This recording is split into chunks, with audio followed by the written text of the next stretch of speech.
식사는 다들 잘 드셨나요? 괜찮으셨어요? 네, 감사합니다. 네, 그러면 시작하도록 하겠습니다. 이번 세션은 식탁보 프로젝트 현황과 향후 로드맵이라는 주제로 발표를 진행하겠습니다. 저는 반대대부의 남정현이라고 합니다. 반갑습니다.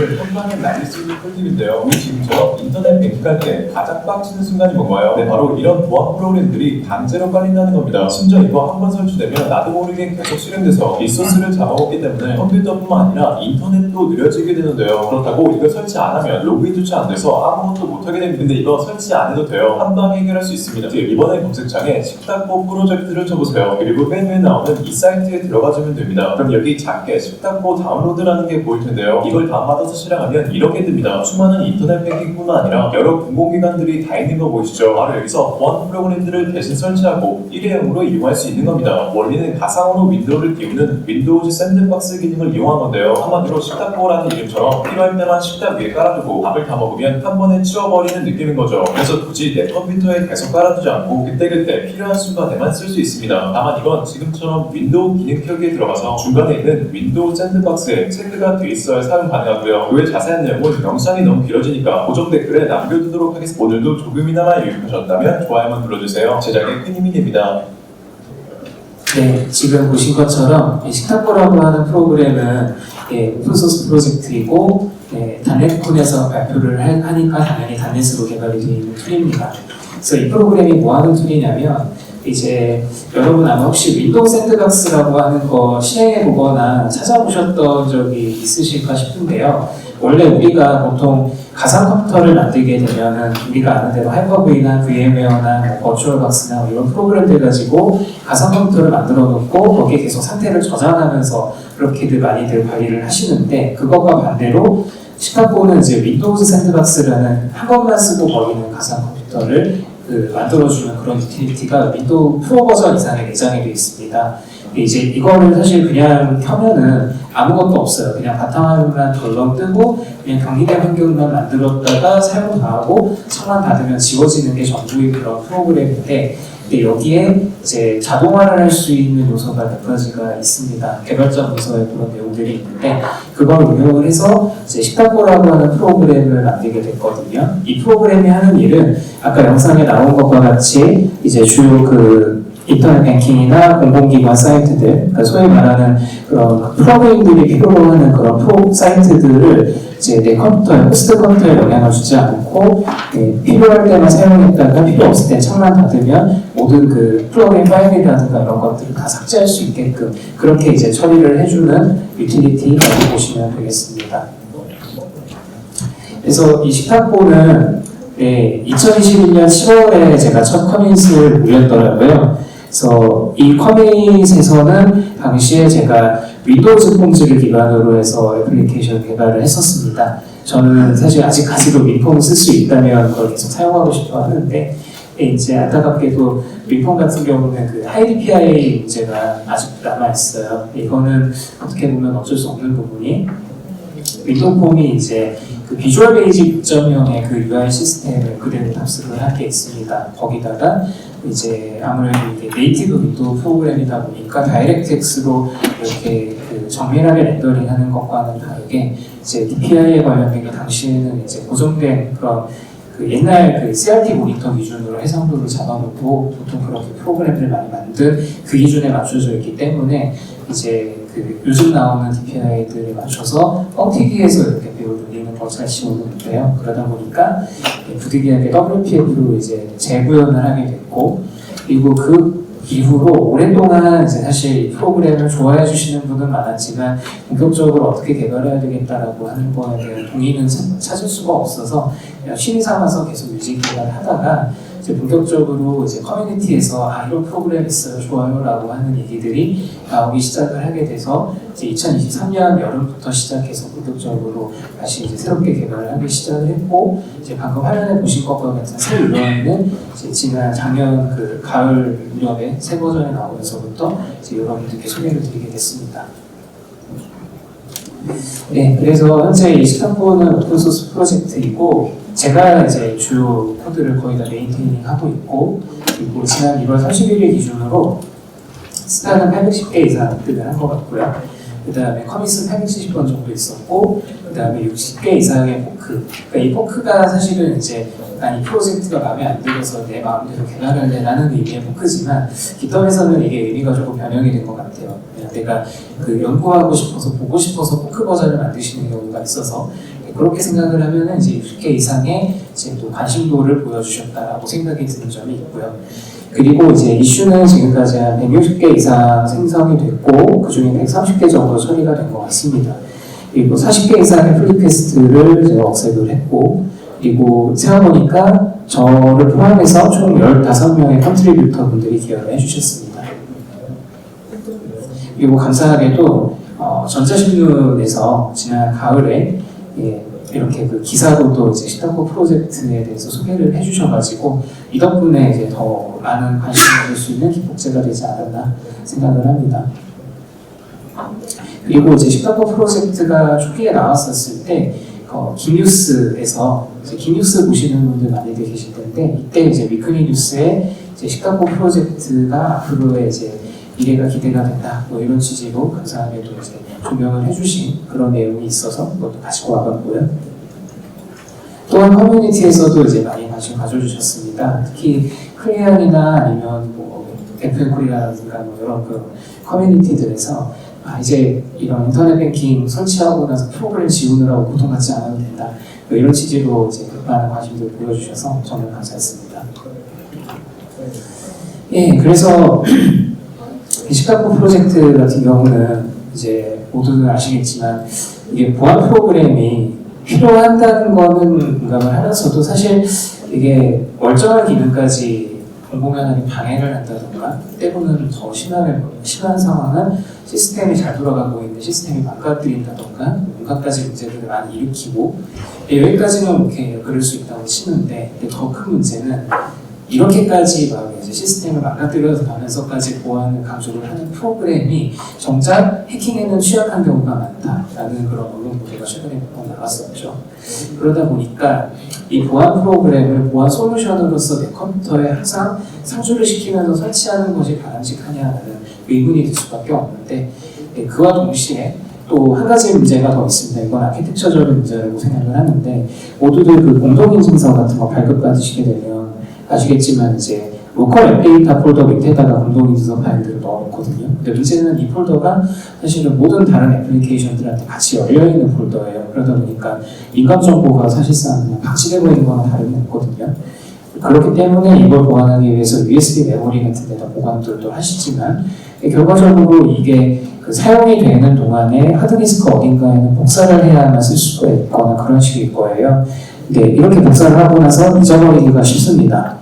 그래서 이런 부분들을 또 해소를 할 필요가 있었기 때문에 식탁보에서는 이런 부분들을 어떻게 소화를 하고 있냐면, 표면적으로는 이제 액티브엑스나 이런 그 백도어, 로컬호스트로 돌아가는 이런 그 프로토콜을 여는 서버들을 이제 대신 실행을 시켜준다, 격리된 환경에서 실행시켜준다라는 걸 1차적인 걸로 얘기를 하지만, 더 나아가서는 이제 이런 그 공동인증서 같은 것도 USB나 컴퓨터 하드디스크에 있는 걸 갖다가 복사를 해서 이제 윈도우 샌드박스 안으로 이제 집어넣습니다. 그러고 난 다음에는 이제 그 윈도우 샌드박스를 사용을 하다가 닫으면은 그러면 자동으로 모든 파일들이 수거가 되기 때문에 공동인증서를 만약 외부에다 보관을 해놓는다고 하면 컴퓨터에 일체 흔적도 남기지 않게 되는 겁니다. 그렇기 때문에 안정적으로 이제 그 민감 정보라든가 공동인증서 파일 같은 것들을 외부로 반출하는 그 경로를 최소화를 할 수 있다, 그런 장점이 있겠습니다.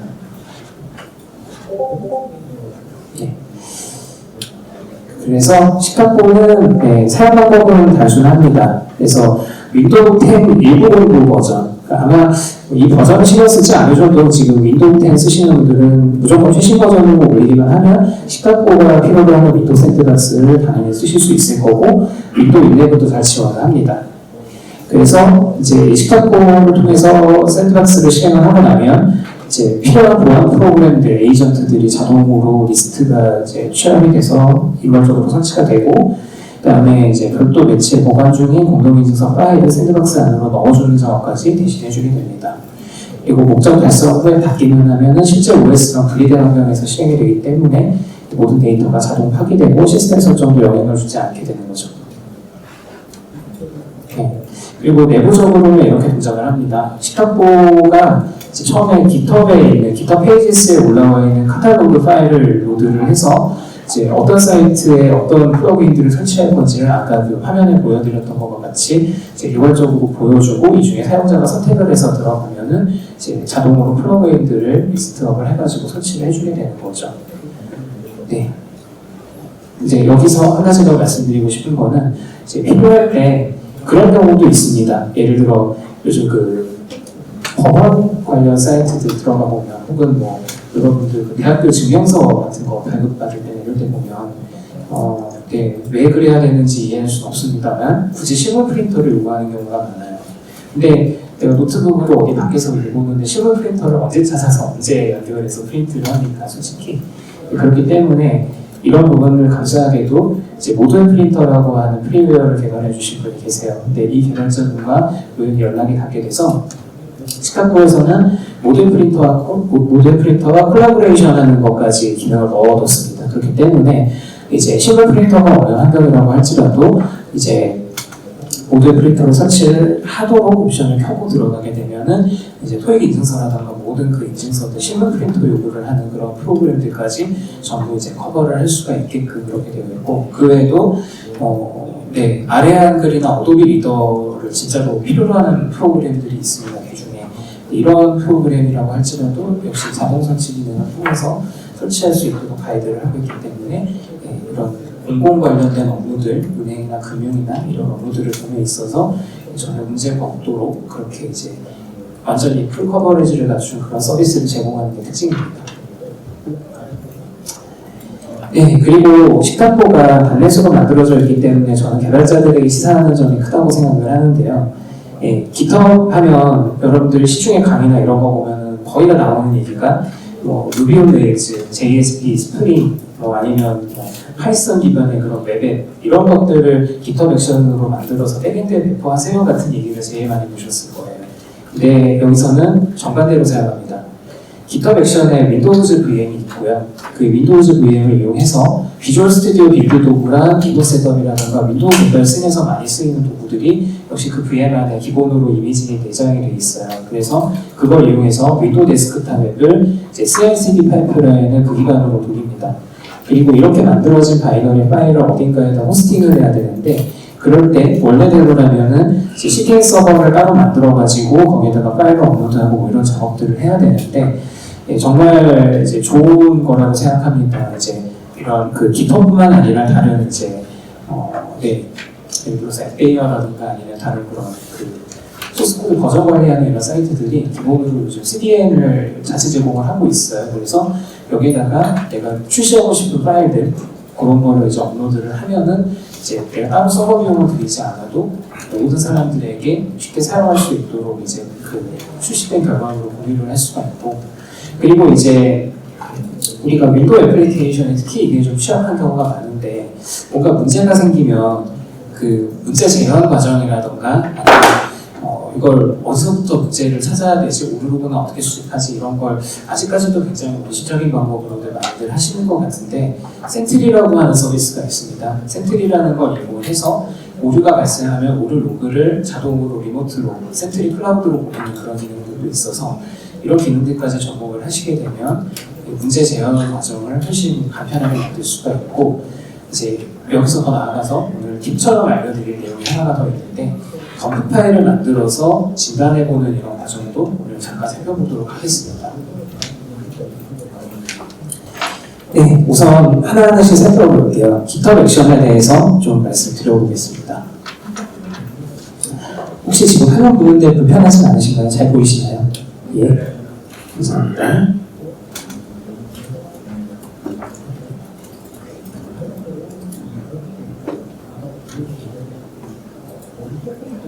네, GitHub 액션은 이렇게 그 폴더를 보면 .github라고 하는 특별한 폴더가 있습니다. 이렇게 만들고 workflows라고 하는 폴더 안에 가셔서 이 파일 이름은 상관없어요. 무엇이든 YAML 파일 하나만 만들어 놓으면 자동으로 인식이 되고요.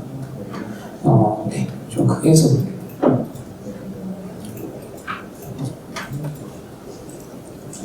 네, 잘 보이시죠? 네. 네, 그래서 시카고는 이제 이 YAML 파이프라인을 가지고서 이제 빌드를 자동으로 돌리게 됩니다. 그래서 이 빌드 할 때 그 스트래티지 전략을 어떻게 할 거냐라는 거에서 지정할 수가 있는데 파일은 하나지만 파라미터를 갖다가 이렇게 그 교차해서 만들 수가 있거든요. 그래서 윈도우 같은 경우는 보통 이런 조합을 많이 쓰죠. 컨피규레이션이라고 해서 디버그랑 릴리즈 빌드 만든다고 얘기하고, 그리고 플랫폼은 우리가 단넷으로 만들면 기본적으로 NECPU로 만드는 경우가 많은데, 시카고 같은 경우는 이제 윈도우의 시스템 애플리케이션이랑 그 상호작용해야 되는 부분이 있기 때문에 명시적으로 x64라고 해서 64비트 인텔 플랫폼을 사용한다고 얘기하고 있고, 아쉽게도 이제 기타 versions이 그 ARM64 요즘 이거 지금 제가 쓰고 있는 요 맥북이 그 애플 실리콘이잖아요. 애플 실리콘이 ARM64인데 ARM64용으로는 깃허브이 그 공식적으로는 아직 빌드 머신을 제공하고 있지 않아서 현재는 x64만 여기다 플랫폼으로 넣어뒀습니다. 그렇고 그다음에 이제 런스를 보면은 깃허브에서 이제 윈도우 머신을 쓰실 수 있는지 모르는 경우가 많은데 네, 이렇게 윈도우 서버 2022 머신을 쓸 수가 있습니다. 이렇게 아예 엘리어스가 붙어 있고요. 그 다음은 이제 밑에 있는 스텝들에서 공유해서 사용할 환경 변수들, 글로벌 환경 변수를 여기다 지정을 해줄 수 있습니다. 그래서 이제 솔루션 네임이 저희 그 빌드와 솔루션 이 파일 이름 상대적으로 지정을 하거든요. 그래서 이 리포지터리를 노트로 했을 때 SLC 테이블 플러스 SLN, 그다음에 나머지 프로젝트 경로도 이렇게 지정을 해줍니다. 그리고 플랫폼은 이제 이 GitHub 자체 변수를 그 OS 측의 환경 변수로 내려서 쓸 수 있도록 이렇게 표기를 할 수가 있고요. 여기서부터가 이제 포인트인데 스텝스라고 하는 부분에서 한 단계 한 단계 이제 실행이 되게 됩니다. 근데 이 부분을 보면 마치 이제 도커 파일 만드는 거랑 되게 비슷하다는 인상을 받으실 수 있는데 비슷한 느낌으로 쓰실 수 있습니다. 그리고 재밌는 거는 이 각각의 스텝이 마치 그 프로그램 모듈처럼 구성이 되어 있어요. 이거 검색 엔진으로 찾아보시면 전부 다 이제 각각 이 프로그램인데 스텝에 대한 그런 그 코드 리포지터리들이 다 개별적으로 존재를 하고 여기서 구체적인 사용법들을 보실 수가 있는 겁니다. 그래서 이 체크아웃 스텝이 제일 많이 쓰는 스텝이죠. 그래서 윈도우 머신이라고 할지라도 이 체크아웃 기능이 있습니다. 그래서 체크아웃을 할 때 이제 원래 깃허브에 이런 인증 절차라든가 이런 것들이 다 있기 마련인데 이런 부분들이 깃허브 액션에는 그냥 내장되어 있습니다. 임플란트가 되어 있기 때문에 그냥 이렇게 선언적으로 쓰기만 해도 내부 인증 통과는 자동으로 다 이루어집니다. 이렇게 해서 코드를 체크아웃을 하고 그 다음에 서브 모듈이 있을 경우에는 전부 다 바닥을 제어하고 이렇게 옵션 지정을 해주는 거고요. 자, 그 다음에 단넷을 설치를 해야겠죠. 그래서 단넷 코어 설치는 이제 최근에 제가 8.0 버전으로 단넷을 업그레이드를 했기 때문에 단넷 버전을 8.0.x 때 최신 버전 있으면 최신 버전까지 설치해 주세요라고 지정할 수가 있는 겁니다. 그 다음에 이제 MS 빌드를 이제 저희가 단넷 할 때 제일 많이 쓰거든요. 자바에는 그래드랑 레이븐이 있듯이 단넷은 MS 빌드입니다. 그래서 MS 빌드를 사용할 수 있게끔 활성화를 시켜주고 그 다음에 누게 패키지 설치해줘야죠. 누게 그 CLI 툴 설치해주는 것도 명시적으로 합니다. 여기까지 끝나고 나면 이제 그 식탁보 같은 경우는 코드가 둘로 나눠져 있어요. 하나는 이제 호스티스라고 하는 자동 설치만 전담하는 그런 프로그램이 있고 또 하나는 식탁보 본 프로그램이 있는데 자동 설치 프로그램은 단넷 프레임워크로 짜여져 있습니다. 정말 안타깝게도 단넷 코어로 실제 그 릴리즈 빌드를 만들어 보게 되면 그 단넷 코어는 모든 그 단넷 관련 DLL들이나 이런 것들을 스트리핑 해주는 기능이 아직은 없어요. 네, 단넷 프레임워크는 OS 안에다가 단넷 관련된 DLL들을 미리 주입을 해놓기 때문에 실제 프로그램의 사이즈가 굉장히 작다는 특징이 있거든요. 이제 이 배포하는 과정을 좀 간소화하고 빠르게 동작할 수 있도록 하기 위해서 제가 선택했던 옵션은 샌드박스 안에서 돌아가는 친구들은 단넷 프레임워크로 만들어서 코드 크기를 줄이고 바깥쪽에 있는 본 프로그램은 단넷 코어로 만들어서 단넷 프레임워크가 없는 환경이라고 할지라도 유연하게 대처할 수 있게끔 그렇게 이제 디자인을 해보게 되었습니다. 그렇기 때문에 이제 자바 패키지 리스토어하는 거랑 마찬가지로 단넷도 이제 그 개별 프로젝트들 유게 패키지 레퍼런스 한 것들을 불러올 때 이제 과정을 따로따로 바꾸게 되는데 예, 단넷 쪽 리스토어 할 때는 이 UGCLR에 써서 리스토어를 하고요. 그 다음에 예, 그 외에 이제 단넷 코어 프로젝트들은 MS 빌드 명령을 써서 이게 단넷 그 코어 안에 루틴이 내장이 되어 있기 때문에 그걸 부르도록 한 거고요. 자, 이렇게 해서 단넷 쪽 애플리케이션 먼저 빌드를 합니다. 호스티스, 자동 설치하는 프로그램 먼저 빌드를 시켜주고 그 다음에 순서가 조금 꼬인 것 같은데 네, 단넷 테스트 이걸 가지고서 이제 유닛 테스트를 돌리게 됩니다. 네, 유닛 테스트를 돌릴 때 이 안에 무슨 과정이 내포가 되냐면 관련된 모든 프로젝트들 비주얼 스튜디오에서 보면은 그 자세히 보시면 여러 프로젝트들이 있을 경우에 빌드 오더라는 걸 지정할 수가 있게 되거든요. 그걸 미리 지정을 해놓으면 각각의 프로젝트들을 빌드하는 수고로움을 거치지 않아도 그냥 이렇게 목적이 있는 그 원하는 작업을 바로 지정을 하면 그 앞단에 필요한 빌드 과정들을 캐스케이딩으로 연속으로 이제 일으키게 됩니다. 그래서 이제 네, 앞에 원래 빌드하는 과정이 더 있어야 될 것 같은데 그렇게 쓰지 않고 그냥 이렇게 단넷 테스트에서 테스트 바로 돌릴 거야. 빌드는 알아서 해줘라고 지정할 수 있게 된 거고요. 그 다음에 네, 중요한 부분이죠. 이제 릴리즈 빌드를 만들어야 되니까 테이블 클러스 프로젝트를 이제 퍼블리싱하는 작업을 거치게 됩니다. 여기 보면은 네, 이렇게 셀프 컨테인드 싱글 파일 그 단일 실행 파일로 만들어서 모든 이제 컴포넌트들을 안에다가 넣어주십사라고 이렇게 요청을 하고 있죠. 그 다음에 불필요한 코드들이나 이런 것들은 다 제거해 주세요 해서 ready to run 이 기능을 활성화시켜주고 빌드는 아까 위에서 그 매트릭스에서 지정했던 디버그 릴리즈 빌드를 여기서 이제 태우게 됩니다. 이제 여기서 코드는 이 스텝은 한 번만 썼지만 이 위에 있는 매트릭스별로 따로따로 이 전달계를 반복을 하는 거라고 보시면 되고요. 그 다음에 이제 또 프로그램을 만들었다고 다가 아니죠. 윈도우는 설치 프로그램이 중요하잖아요. 그래서 그럴 때 이노셋업이라는 패키지를 사용하도록 제가 최근에 바꿨습니다.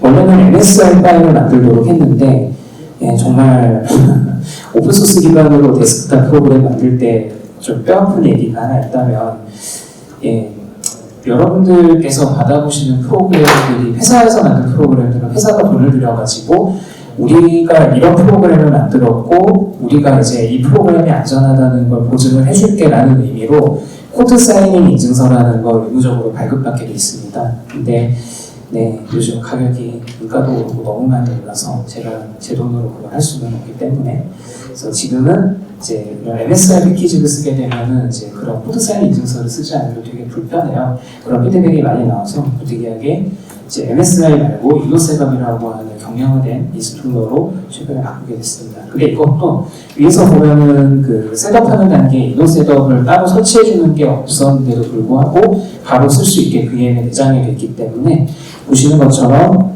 이 인스톨러가 지금 그 어느 리비전에서 만들어진 것인지 이렇게 힌트를 남겨놓도록 간단하게 스크립트를 만들어놨고 컴파일러 돌려서 결과물까지 뽑아내는 거 그렇게 지금 진행을 하고 있는 겁니다. 자, 그리고 이렇게 해서 그 이노셋업 패키지를 만들고 나면 이제 빌드 아티팩트라고 표현을 해요. 만들어진 그 산출물을 이 빌드 아티팩트를 갖다가 이 GitHub 액션의 그 각 파이프라인마다 파일을 올릴 수 있는 소정의 공간이 제공이 됩니다. 여기에다가 파일을 자동으로 제출하기까지 해주세요라고 하는 거를 그래서 마지막 단계로 넣어주게 되면 이 파이프라인 전체가 실행이 끝나게 되는 거죠. 네, 이런 형태로 이 빌드 파이프라인이 돌아가게 되면 어떤 모양이 되냐면 네, 이렇게 그 아까 보셨던 대로 매트릭스가 이렇게 짜여져서 돌아가는 걸 보실 수 있습니다. 이제 매트릭스가 지금 2x1이거든요. 디버그 릴리즈, 그 다음에 x64 간의 이제 매트릭스를 돌았기 때문에 지금은 요 잡이 두 개만 만들어진 건데, 만약에 매트릭스 가지수를 더 늘리면은 A by B죠. 1 곱하기 3 곱하기 4 이런 식으로 가지수가 잡이 늘어나는 거라고 보시면 되고, 그 다음에 아까 저희 쭉 붙어보면서 단계들 봤었잖아요. 이 단계들이 이렇게 진행이 되는 겁니다. 그리고 모든 로그들이 남게 되죠. 여기 보시면 이제 실행한 명령에 대해서 이제 이런 조건에서 실행이 됐고, 출력 로그가 이렇게 다 남는 걸 보실 수 있습니다. 그래서 이제 이렇게 빌드가 다 끝나게 되면은 파일은 이렇게 아티팩트라고 하는 공간에 업로드가 되게 됩니다. 자, 이제 이렇게 해서 그 다음 단계로 제가 아까 말씀드리려고 했던 게, 그러면 릴리즈는 어떻게 하느냐, 이 말씀을 이제 드릴까 해요.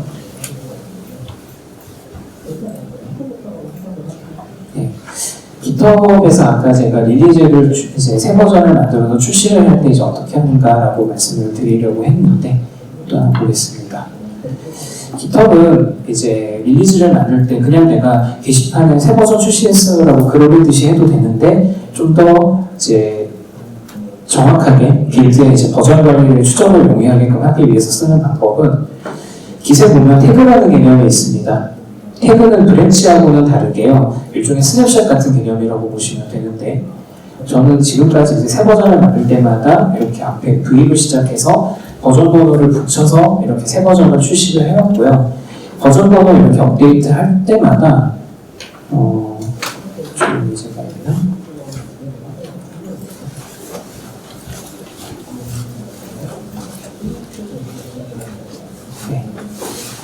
여기 지금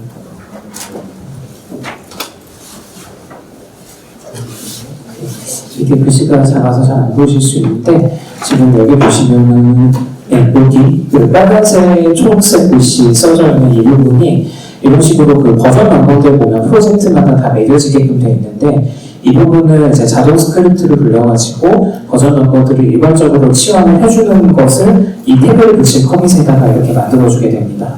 그래서 지금 이거 같은 경우는 이제 릴리즈를 해도 이 빌드 가지고 해도 되겠다라고 판단이 돼서 이제 1.12.1이라고 되어 있던 것을 1.12.2로 지금 이제 한꺼번에 바꾸는 내용을 커밋을 하고, 이 커밋에다 대고 지금 보시면 이렇게 그 1.12.2라고 하는 태그를 지금 붙여서 이걸 출시를 한 거고요.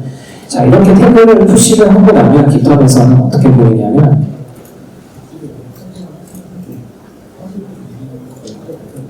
태그 이렇게 페이지에 들어가시면 이 태그가 있습니다. 그래서 이 태그에 가가지고 보통 새 버전을 이제 출시를 해서 내가 릴리즈를 만들겠다고 하면 그 태그에다 대고 릴리즈를 만들 수 있는 기능이 자동으로 UI가 뜨게 돼요.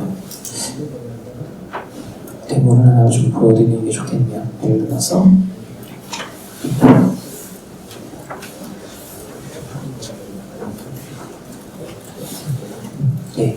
릴리즈 테스트라고 하는 태그를 하나 만들어서 푸시를 해봤습니다. 푸시가 됐나? 아직 안 됐군요. 좋습니다. 자, 이렇게 하면 이렇게 릴리즈 테스트라는 태그가 릴리즈랑은 연결이 되어 있지 않은 상태로 이렇게 만들어지는데, 여기서 create release from 태그라고 하는 버튼이 새로 생깁니다. 자, 이제 여기다가 이번 릴리즈에 대한 목적이라던가 릴리즈 노트 같은 것들을 여기다 기술을 하시고, 아까 그 액션에서 이제 마지막 단계에 그 에셋 그 파일들, 결과물 파일들 만들어진 거를 다운로드 받아가지고 여기서 최종 검수를 한 다음에 파일 업로드를 이곳에다가 해두게 되면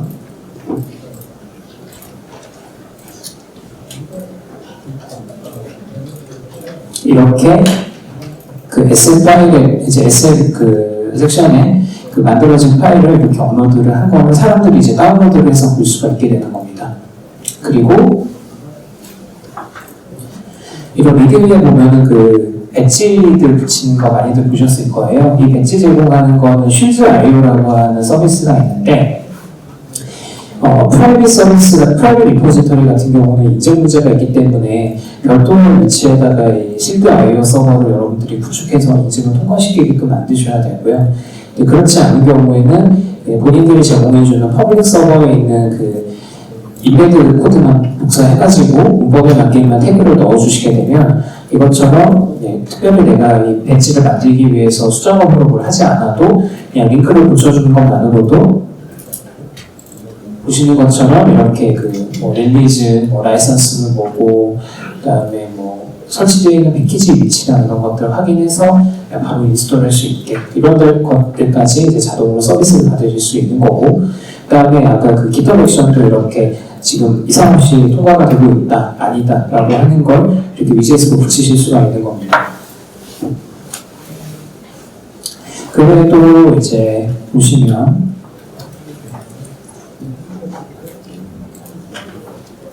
이 빌드 파이프라인 이외에 방금 그 릴리즈 페이지를 만들 때도 쓸 수 있는 추가 그 깃허브 액션이 있습니다.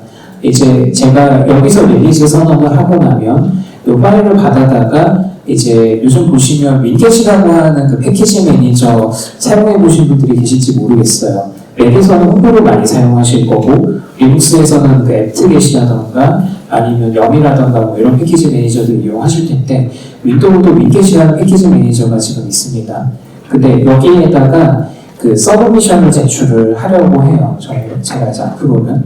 그래서 여기가 서브미션을 제출하고 나면 윈겟 인스톨 테이블 크로스라고 명령어를 치시면 설치 프로그램을 굳이 이제 여기까지 와서 받으실 필요 없고 커맨드 라인 줄로 끝낼 수 있도록 그렇게 설치할 수 있는 방법이 제공이 됩니다. 근데 이걸 제출을 해주는 것도 사실 노가다거든요. 이걸 이제 감사하게도 윈겟 측에서 제출만 전담으로 맡아주는 커맨드 라인 유틸리티를 만들었고요. 이걸 이제 CI/CD 파이프라인에 태워서 이제 퍼블리시까지 자동으로 처리할 수 있게끔 한 거를 이렇게 깃허브 파이프라인으로 만들 수가 있다라고 보시면 될 것 같습니다. 네, 그렇고 이제 이 부분이 오늘 제가 말씀드리고 싶었던 이 세션에서 말씀드리고 싶었던 가장 포인트인데 센트리로 수집이 되는 모듈 로그에 대한 내용, 그 다음에 깃 태그와 메모리 덤프 파일을 이용해서 어떻게 문제를 추적할 수 있는지 데스크탑 프로그램의 문제를 추적하는 방법을 설명을 드리려고 합니다. 네, 우선 센트리라는 서비스 혹시 들어보셨다 하시는 분 계실까요? 네, 많이 안 계시네요. 센트리라고 하는 게 뭐냐면 기본적으로 로그가 발생하면 오류 로그를 갖다 자동으로 수집을 해서 이걸 클라우드상에서 조회할 수 있도록 보여주는 일종의 로그 수집 서비스 같은 거라고 보시면 돼요. 그래서 지금 시카고 프로젝트와 연결되어 있는 센트리 로그를 지금 보여드리고 있는데 뭐가 좋을까? 굉장히 많은 오류들이 발생을 했죠. 물론 이 중에는 제가 코드를 면밀하게 검토를 하지 못해서 실제 이제 좀 예외 상황에 튀어나왔었을 때 수집이 된 그런 오류들도 있는가 하면 시스템 환경이 정말 천차만별이거든요. 클라이언트들은. 그래서 그런 상황에서 이제 사용자가 특정한 코너 케이스에 몰렸을 때 발생하는 오류들까지도 이렇게 다 드러나게 됩니다. 보시면 이것처럼 지금 이 빌드가 프로모션 빌드고 이제 릴리즈 버전 0.5.5.0 이거 되게 오래된 버전이네요. 이걸 쓰시는 분들이 아직도 계신 것 같아요. 단계 1.0 기반으로 돼 있고 에러 메시지가 이렇게 G 드라이브의 시스템 블루 인포메이션이라고 하는 이런 데에 이제 파일을 이제 열거하려고 했는데 오류가 발생했다라고 되어 있죠. 그리고 여기 보면 이제 센트리의 장점은 그거예요. 내가 정확한 그 빌드 버전을 알고 있다라고 가정하면 이 빌드 버전에 맞추어서 당시의 소스 코드에서 어떤 동작이 이 오류의 원인이 됐는가를 추적을 할 수가 있겠죠. 근데 그걸 위해서 지금 보시는 것처럼 어떤 그 CS 파일, 소스 파일 안에 어떤 부분에 어떤 라인에 지금 이 문제가 터진 거다라고 하는 거를 이렇게 로그로 다 보실 수가 있고요. 그러니까 이 기능은 제가 써봤는데 그렇게 매력적이라는 느낌은 들지는 않았어요. 근데 AI 솔루션이라면서 요즘 어디든 AI가 다 유행이더라고요. 그래서 뷰 서제스션 하면은 좀 스텝 오버로랑 뭐 여기저기 찾아보고 그래서 이 이슈가 뭐 때문에 발생하고 어떤 걸 이제 통해서 해결할 수 있겠다라고 하는 거를 AI 기반으로 LLM을 태워가지고 이렇게 그 정보를 제공을 하는 그런 기능들까지 제공하고 있는 것을 보실 수 있습니다. 그 다음에 이제 우리가 그 프로그램 개발하고 배포할 때 보면은 이런 지역화 문제 때문에도 많이 문제가 되니까 그런 것도 알 수가 있고 디바이스 정보, OS 정보, 런타임 정보 등등까지 전부 다 그리고 사용하고 있는 그 프레임워크 버전 정보까지 이렇게 취합을 해서 보여주는 이런 기능들을 갖고 있습니다. 자, 근데 이런 기능들을 원래대로라면 우리가 소수다 로그 수집을 해야 되는데 그럴 필요가 없죠. 센트리에서 제공해주는 SDK를 붙여주는 것만으로도 이렇게 디테일한 정보를 뽑아낼 수가 있고 더 나아가서는 이 오류가 그러니까 이 개별 오류에 대해서 해결을 하려고 노력을 하는 것도 필요하지만 사실 우리가 팀 단위로 일을 할 때는 우선순위를 조율을 하는 과정이 필요해요. 그래서 이 오류가 일시적인 현상인지 아니면 예를 들어 인터넷 환경이 안 되는 시즌에서 오류가 갑자기 급증했을 수도 있는데 그런 상황에 우리가 코드를 수정해서 대응을 해야 될 문제인지 아닌지도 사실 판단 근거가 중요하거든요. 그럴 때 이 이슈를 프로젝트 매니지먼트 관점에서 어떻게 바라봐야 될지도 확인할 수 있게 이렇게 오류가 발생하는 시점, 발생하는 빈도 이런 것들까지 알 수 있게 제공을 해주는 복합적인 기능을 갖고 있고요.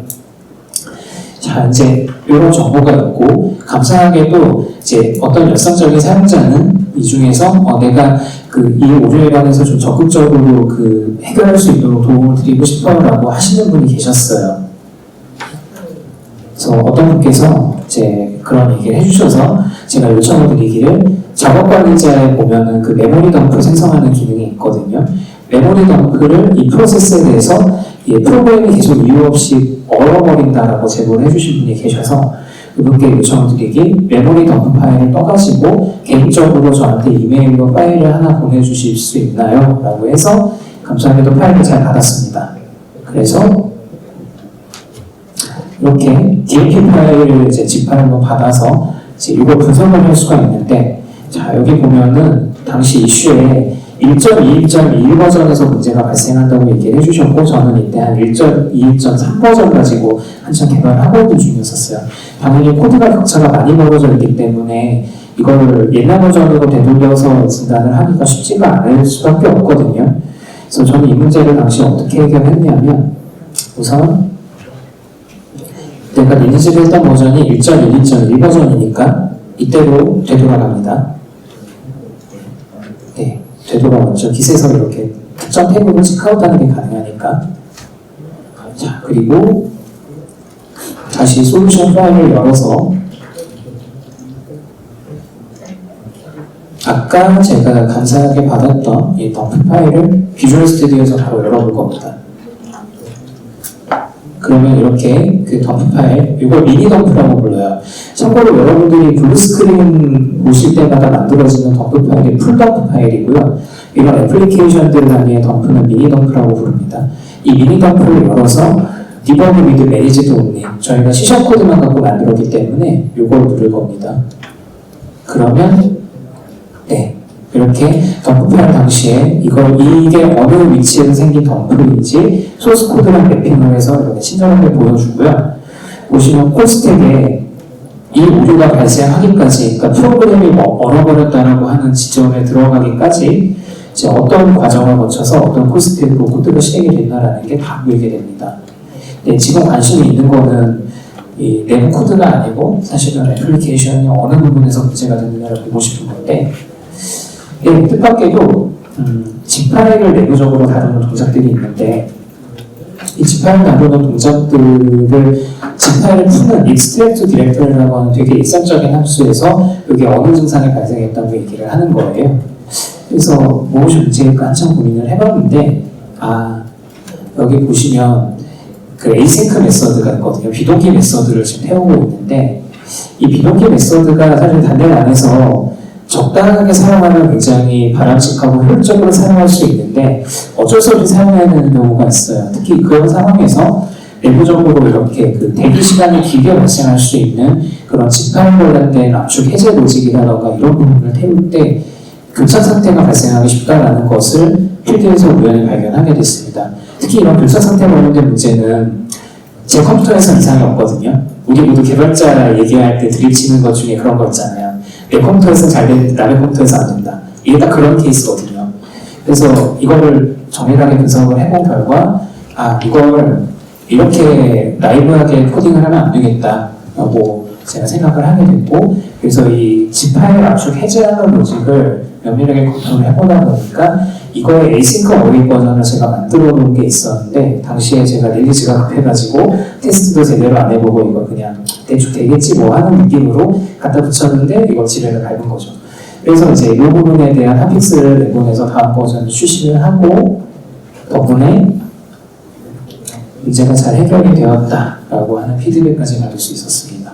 이런 류의 문제는 사실 해결이 안 되다 치면 끝까지 안 될 수 있는 문제이다 보니까 되게 이제 고민스러운 점이 있는데, 지금 보신 것과 같이 메모리 덤프 파일을 수집을 해낼 수 있다면 미니 덤프 파일을 가지고서 문제를 충분히 해결하는 데 활용하실 수 있겠다라고 보시면 될 것 같습니다.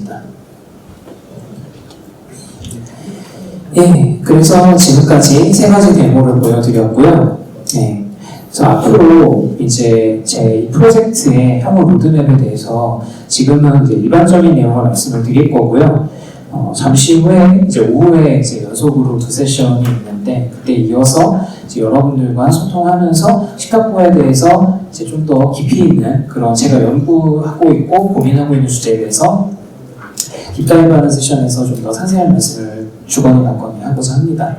그래서 당장은 현재 제가 추진하고 있는 것이 사이패스라고 하는 아마 독일계 기업이었던 것 같아요. 독일계 기업이 운영하는 사이패스 재단이라는 곳이 있는데, 이곳에서 오픈소스 프로젝트들을 운영하시는 분들을 위해서 후원 성격으로 그 코드 사인 인증서를 이제 무상으로 제공해 주시는 이런 사업을 진행하고 있는 것 같아요.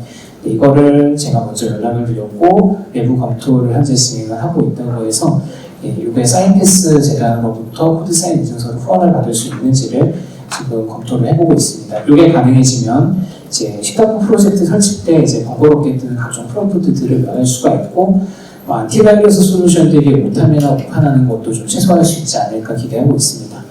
그리고 식탁보 프로젝트가 그 해토버 페스트를 통해서 계속해서 이제 그 컨트리뷰터 분들이 참여를 하고 있기도 한데, 거기서 나왔던 이제 오래됐지만 제가 여러 가지 이유로 아직까지 처리 못한 이슈 중에 하나가 직결잡기 기능을 추가를 해달라는 게 요구가 계속 있었어요. 그래서 이것도 잊지 않고 계속해서 관리를 하고 있고요.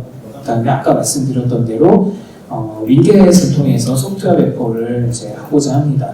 MS 스토어는 정말 안타깝게도 정책 변경을 해가지고 이제 이게 직접 금전거래에 개입을 하거나 하는 건 아니지만 공동인증서를 다루고 있거나 은행 사이트들을 중개한다는 특성 때문에 이 부분을 개인 자격으로 스토어에 제출할 수 없도록 제한하고 있습니다. 그렇기 때문에 이제 스토어에서 원래 제공을 하려고 했었지만 첫 버전을 제공을 했지만 그리고는 정책이 변경이 돼서 스토어에서 이제 받을 수 없도록 최근에 내린 상태고요. 대신에 윈겟이나 깃허브를 통해서 제공해 드릴 수 있게 그렇게 지금 가이드를 하고 있는 중입니다.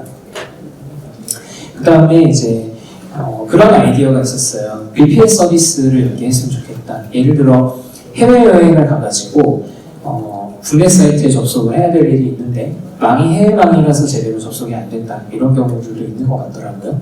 그래서 그런 부분들까지 고려를 해서 오픈 VPN이라던가 아니면 익스프레스 VPN 이런 VPN 플러그인들을 샌드박스 안에 자동 설치할 수 있도록 하는 것도 지금 고민하고 있고, 그 다음에 또 그런 피드백도 있었어요. 인터넷 뱅킹을 나는 샌드박스 갖고 하면 매번 재설치해야 돼서 불편하다.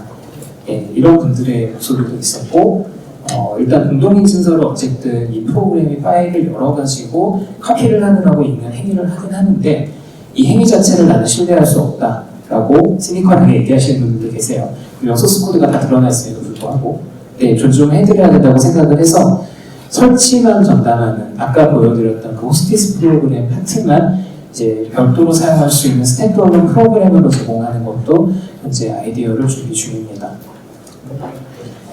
그리고 이제 더 나아가서는 딥다이브 세션에서도 다시 말씀드리겠지만 식탁보는 어쨌거나 윈도우 샌드박스가 필수입니다. 그러다 보니까 놀랍게도 요즘 인터넷 뱅킹 프로그램들이 맥 버전으로도 마구 초월이식이 되고 있습니다. 굉장히 고퀄로요. 윈도우에서 하던 짓을 그대로 하고 있거든요. 맥에서. 끔찍하지 않나요? 예, 그래서 맥에서도 이제 시카고를 이식할 수 있겠는가라고 생각을 했는데 다행히도 애플에서 전향적으로 인텔 맥은 해당 사항이 없습니다. 근데 애플 슬리폰 같은 경우는 버추얼라이제이션 프레임워크라는 거 제공을 하고 더 나아가서 맥OS 이미지가 있어야 이걸 샌드박스를 만들 수가 있는데 맥OS 이미지도 정식으로 다운로드 방법을 SDK와 함께 공개를 하고 있어서 그걸 기술적으로 리서치를 해서 가능하면 맥 버전 식탁보를 만들기 위한 이제 샌드박스를 우선 단넷으로 개발할 수 있는 때까지 개발을 해보고 맥용 샌드박스가 제작이 된 이후에 식탁보를 맥 버전으로 이식하는 것까지 그렇게 진행을 해보려 합니다. 네, 제가 준비한 내용은 여기까지고요. 한 5분 정도 남은 것 같은데 궁금하신 점 있거나 또 개인적으로 말씀 나누고 싶은 거 있으시면은 5분간 자유롭게 말씀 나눠보도록 하겠습니다. 발표는 여기까지 하겠습니다. 고맙습니다.